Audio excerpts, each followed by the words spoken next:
কিছুদিন আগেই টি-20 ক্রিকেটে প্রথম বাঁহাতি বোলার হিসেবে 300 উইকেটে নেওয়ার কৃতিত্ব দেখিয়েছেন সাকিব আল হাসান। শুধু তাই নয়, দ্বিতীয় বোলার হিসেবে ক্রিকেটের এই সংক্ষিপ্ত ফরম্যাটে কমপক্ষে 4000 রান এবং 300 উইকেট শিকারের কৃতিত্বটাও নিজের করে নিয়েছেন এই অলরাউন্ডার। এবার আইপিএলে 50 উইকেটের নতুন কীর্তি গড়লেন এই স্পিনার। বৃহস্পতিবার পাঞ্জাবের বিপক্ষে নিজের দ্বিতীয় ওভারের প্রথম বলেই মায়নাক আগারওয়ালকে মনীষ পান্ডের ক্যাচ বানিয়ে আইপিএলে নিজের 50তম ম্যাচে উইকেটের হাফ সেঞ্চুরি পূরণ করেন সাকিব।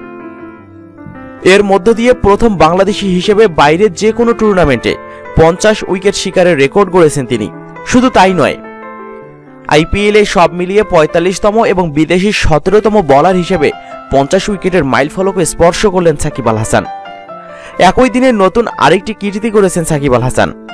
দ্বিতীয় কম রান দিয়ে 50 উইকেটের দেখা পান এই তারকা। এই 50 উইকেট পাওয়ার জন্য সাকিব আল হাসান রান দিয়েছেন 1273 আর ইমরান তাহির 53 উইকেট নিয়েছেন 1154 রান দিয়ে।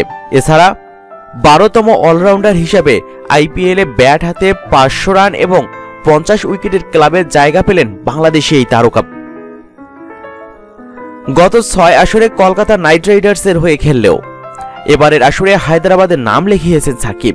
চলতি আসরে দলটির হয়ে 7 ম্যাচে মাঠে নেমে উইকেট নিয়েছেন 8টি আর ব্যাট হাতে করেছেন 117 রান।